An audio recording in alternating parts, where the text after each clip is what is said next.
ఇంకోటి అంటారు, నేను ఈ వాదన తీసుకొస్తే వాళ్ళు ఏమంటారు తెలుసా, అసలు జమ్మలమడుగు ప్రోగ్రామే లేదంటారు. ఇది ఇంకా అన్యాయం. జమ్మలమడుగు ప్రోగ్రామే లేదు, అంతా హంబక్, ఆడ ప్రోగ్రాం లేదు, పాడు లేదని చెప్పి చెప్తారు. నేను మళ్ళీ హైకోర్టుకు అఫిడవిట్ చేసిన, అడిషనల్ అఫిడవిట్. నేను ఎక్కడ బయట నుంచి వీడియోలు కూడా పెట్టలే, ఏం పుకార్లు రాయలే.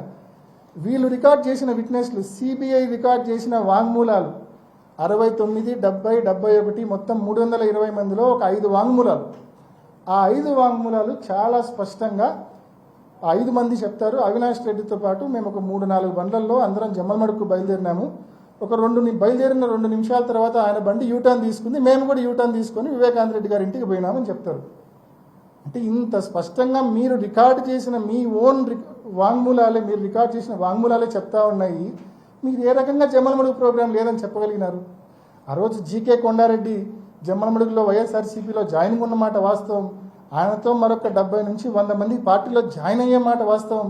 ఇది ఏమన్నా సీక్రెటా? ఏమన్నా? దాదాపు 100 మంది ఆ రోజు కొండారెడ్డితో పాటు పార్టీలో జాయిన్ చేశారు. ఇది నేను కోర్టులో పెడితే నాకు బెయిల్ వచ్చిన తర్వాత దీన్ని కూడా ఓవర్కమ్ చేస్తూ సిబిఐ వాళ్ళు ఎవరినో టామ్, డిక్ అండ్ హ్యారీని జమ్మలమడుగు నుంచి ఇద్దరిని పిలిపించుకొని ఆ రోజు జమ్మలమడుగులో అవినాష్ రెడ్డి ప్రోగ్రాం లేదని చెప్పి రాపించుకుంటారు నాకు బెయిల్ వచ్చిన తర్వాత. అంటే ఇవన్నీ కూడా నేను వాళ్ళ లోపాలు ఎత్తి చూపడం, వాళ్ళు దాన్ని కరెక్ట్ చేసుకోవడం. ఇవి అర్థంగా ఇప్పుడు నేను చెప్పిన 3-4 ఉదాహరణలు స్పష్టం చేయడం లేదా, ఇది లాలూచీ విచారణ, ఇది తప్పుడు విచారణ అని చెప్పి మీ అందరికీ స్పష్టం చేయడం లేదా అని చెప్పి మీ అందరికీ కూడా నేను అడుగుతా ఉన్నా. ఇంకొకటి, నేను 6:30కి అక్కడికి విన్నా, స్పష్టంగా వినండి అన్న. నాకు 6:26కి ఫోన్ వచ్చింది, 6:30కి నేను అక్కడికి రీచ్ అయినా. నేను రీచ్ అయిన వెంటనే బాడీ చూసి బయటకు వచ్చిన I was continuously making phone calls. Krishnamohan Reddy గారితో మాట్లాడినా, నవీన్తో మాట్లాడినా, లోకల్ సిఐకి నేనే ఫోన్ చేసి ఇన్ఫార్మ్ చేసిన. నేను పోవడం కంటే ముందే కృష్ణారెడ్డి అక్కడ లెటర్ చూడడము, ఆ లెటర్ ఉండే విషయం మరి నర్రెడ్డి రాజశేఖర రెడ్డి గారికి చెప్పడము, రాజశేఖర రెడ్డి గారు ఆ లెటర్లో ఉన్న అంశాలన్నీ కూడా వినడము, అవి దాచిపెట్టమని చెప్పడము, ఆ విషయం పోలీసులు అంటే ఆ లెటర్ ద్వారా స్పష్టంగా అది మర్డర్ అని అర్థమైంది వాళ్ళకు. అండ్ మళ్ళీ ఫోటోగ్రాఫ్స్, వినేతులతో ఫోటోగ్రాఫ్స్, వీడియో తెప్పించుకున్నారు. లెటర్ ఉందని తెలుసు, లెటర్లో ఉన్న కంటెంట్స్ తెలుసు. ఇవన్నీ తెలిసి పోలీసులకు చెప్పాలా, కనీసం అక్కడికి పోయిన అవినాష్ రెడ్డికి చెప్పాలా, లేకుంటే పోలీసులకు చెప్పాలన్న ఇంకిత జ్ఞానం కూడా లేదు మన నర్రెడ్డి రాజశేఖర రెడ్డి గారికి. బట్ ఈరోజు ఆయన చేసిన చర్య కరెక్ట్ అంటారు, అదేందో నాకు అర్థం కాదు. That is screening of evidence. Letter దాచిపెట్టడం అనేది screening of evidence, biggest screening of evidence అది. దాన్ని ఓవర్కమ్ చేసి నేను 6:30కి పోయినా అండి అక్కడికి. నేను పోయేటప్పటికి ఇంట్లో 5 మంది ఉన్నారు. ఇంటి బయట మాజీ ఎంపీటీసీ శశికళక్క మరొక 4 ఉన్నారు, ఒక 9 మంది. నిజంగా ఒక వ్యక్తికి తప్పుడు ఉద్దేశం ఉంటే that was the right time. But నేను లోపలికి పోయినా బయటకు వచ్చినా.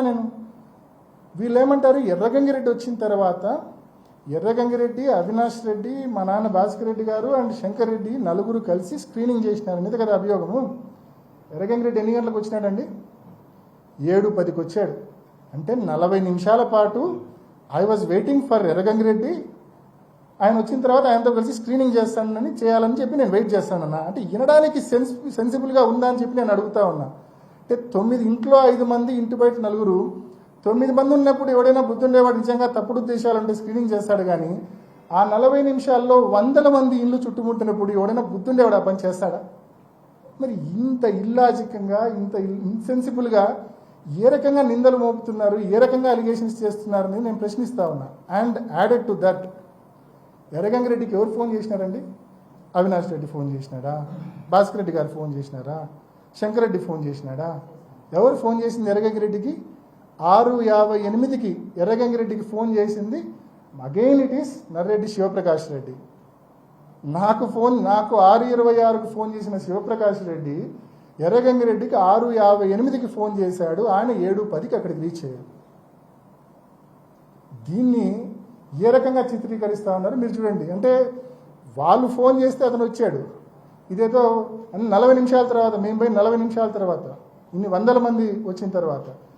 సో ఏ రకంగా నిందలు వేస్తూ ఉన్నారనేది ఒక్కసారి గమనించమని చెప్పి మిమ్మల్ని అందరినీ కూడా కోరుతా ఉన్నాం. ముఖ్యంగా ఆ నలుగురు వ్యక్తులు A1 to A4 ఎవరికి దగ్గర మనుషులు అంటే ఒకసారి మీరు ఆలోచించండి, గమనించండి. ఎవరికి దగ్గర వ్యక్తులు? వివేకం పెదనాన్న కుటుంబానికి అత్యంత ఆప్తులు. ఈ జిల్లాలో రాజకీయాలు తెలిసిన ప్రతి ఒక్కరికి వివేకానంద రెడ్డి పెదనాన్నకు ఎర్రగంగిరెడ్డి ఎంత ఆప్తుడో, ఎంత దగ్గరవాడో ప్రతి ఒక్కరికి తెలుసు. నేను చెప్పాల్సిన పనిలే, మీ అందరికీ తెలుసు. అండ్ తర్వాత ఈ సునీల్ యాదవ్ అండ్ ఉమాశంకర్ అండ్ దస్తగిరి, ఈ నలుగురు ఆయన చనిపోకముందు 2 సంవత్సరాలు ఆయనతో కలిసి బెంగళూరుకు, చెన్నైకి ప్రయాణం చేసేవాళ్ళని, ఆయనతో పాటు కలిసి భోజనం కూడా చేసేవాళ్ళని, టేబుల్ మీద, డైనింగ్ టేబుల్ మీద అంత చనువు ఆయనతో ఉందని చెప్పి నేను చెప్పేది కాదన్నా, ఇది స్వయంగా వాళ్ళ ఇంట్లో పనిచేసే సర్వెంట్ ఇచ్చిన వాంగ్మూలం. పండింటి రాజశేఖర్ ఎవరినైతే ఆ రోజు రాత్రి సౌభాగ్యమ్మ గారు నువ్వు ఇంట్లో ఉండొద్దు కాణిపాకం పో అని చెప్పి చెప్తారో అదే పండింటి Rajasekhar. Who sanction you leave అంటే సౌభాగ్యమ్మ శాంక్షన్ మీ లీవ్ అంటాడు. Did any person insist you to go on leave అంటే I was told 2 or 3 times to go to Kanipakam by Soubhagyamma and Narreddy Rajasekhar Reddy అని చెప్తాడు. అండ్ ఇతనే చెప్తాడు, ఇది వాంగ్మూలం అండి, నేను తయారు చేసింది కాదు, సిబిఐ వాళ్ళు ఛార్జ్ షీట్తో పాటు రికార్డ్ చేసిన వాంగ్మూలం ఇది. దీంట్లో స్పష్టంగా అతని వాంగ్మూలంలో పాపం కొన్ని ఎంత ఘోరంగా ఉంటాయంటే చెప్తాను.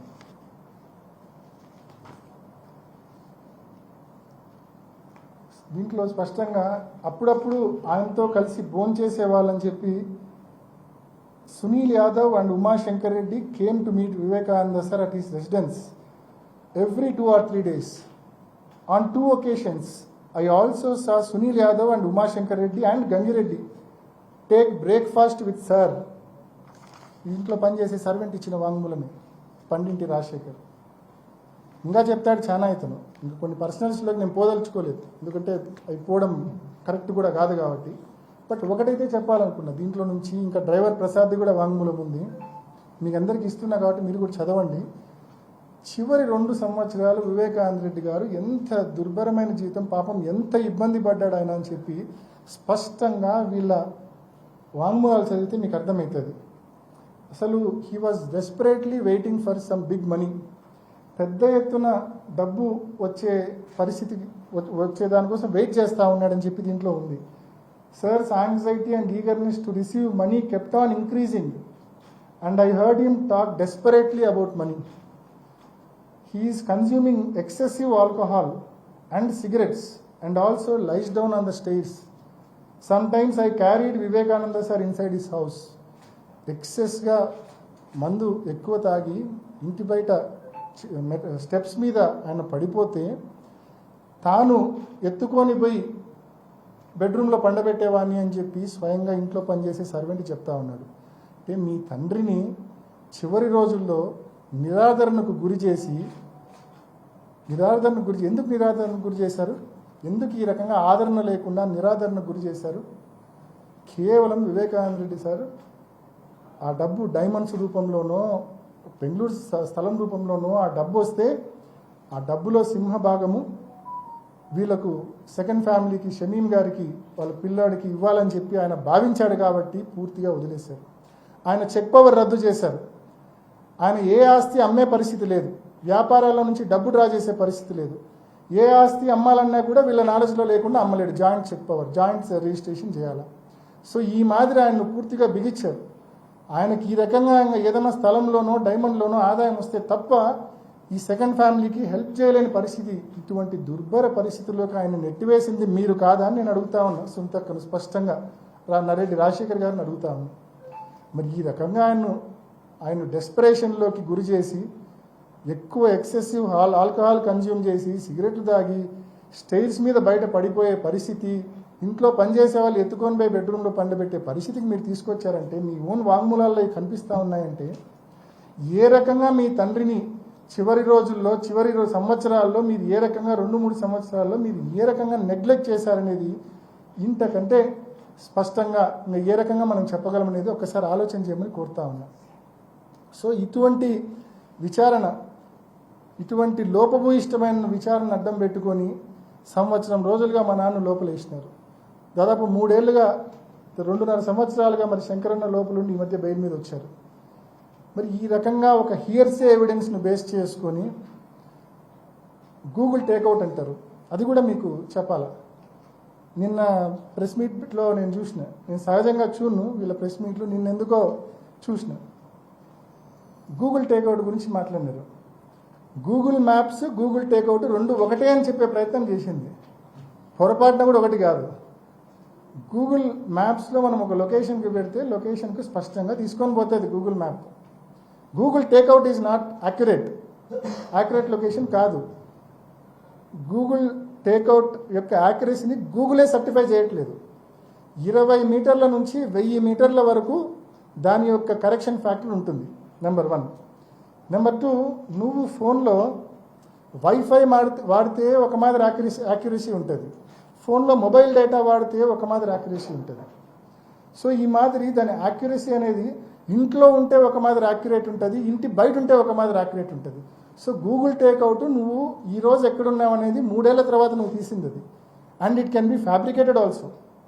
సో ఆ రకమైనటువంటి లోపభూయిష్టమైన గూగుల్ టేక్అవుట్ని అడ్డం పెట్టుకొని ఒకటి దస్తగిరి హియర్సే ఎవిడెన్స్ అండి.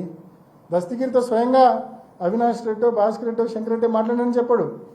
నాకు ఎర్రగంగిరెడ్డి చెప్పాడు, పెద్దోళ్ళు వెనకలు ఉన్నారు మనకు డబ్బులు ఇస్తారని చెప్పి Erra Gangi Reddy. That is hearsay evidence. ఆడా ఈడా ఇన్నది అది. అదొక హియర్సే ఎవిడెన్స్. రెండోది గూగుల్ టేక్అవుట్. ఇందాక నేను చెప్పింది ఈ గూగుల్ టేక్అవుట్ ఆధారంగా అంటే ఇప్పుడు మా కాంపౌండ్లో ఉన్నాడన్న వ్యక్తి పులివెందుల ఆర్టీసీ బస్ స్టాండ్ దగ్గరే ఉండొచ్చు 1000 మీటర్ల కరెక్షన్ ఫ్యాక్టర్ అంటే. So and note this point, it can be fabricated also. So అటువంటి and 1 year back first IO ఉన్నప్పుడు ఇదే గూగుల్ టేక్అవుట్ సునీల్ యాదవ్ ఫోన్లో నుంచి చేసినారు 2 years బ్యాక్. ఆ రోజు ఏం లోపం కనిపించలేదు వీళ్ళకు. రామ్ సింగ్ సునీత కాంబినేషన్ కలిసినాకనే ఎందుకు లోపం కనిపిస్తూ ఉంది? రామ్ సింగ్ సునీతక్క కాంబినేషన్ కలిసినాకనే ఎందుకు లోపం కనిపిస్తూ ఉంది అంటే గూగుల్ టేక్అవుట్ను ఫ్యాబ్రికేట్ చేసినారా? పోనీ ఇది కూడా ఇంకొక ఉదాహరణ చెప్తా మీకు. ఇందాక 4-5 ఉదాహరణలు చెప్పా, ఇంకో ఉదాహరణ చెప్తా. గూగుల్ టేక్అవుట్ గురించి వాళ్ళు కోర్టులో కౌంటర్ వేశారు, వాళ్ళు కోర్టులో అఫిడవిట్ వేశారు. నేను కూడా గూగుల్ టేక్అవుట్ గురించి స్పష్టంగా వాళ్ళు బాగా నమ్మే వాళ్ళ అప్రూవర్ దస్తగిరి స్టేట్మెంట్కు ఈ గూగుల్ టేక్అవుట్కు వ్యత్యాసం ఉంది. వాళ్ళు ఏమంటారు, 2:30-3 వరకు ఈ తతంగం అంతా జరిగింది ఆ ఇంట్లో అని చెప్తారు. మధ్యలో 1:50కి మా ఇంటికి వచ్చినట్టు చెప్తారు. అంటే వాళ్ళ ఓన్ అప్రూవర్ స్టేట్మెంట్ను, వాళ్ళ అప్రూవర్ స్టేట్మెంటే వీళ్ళ గూగుల్ టేక్అవుట్ థియరీని డిస్ప్యూట్ చేస్తూ ఉంది.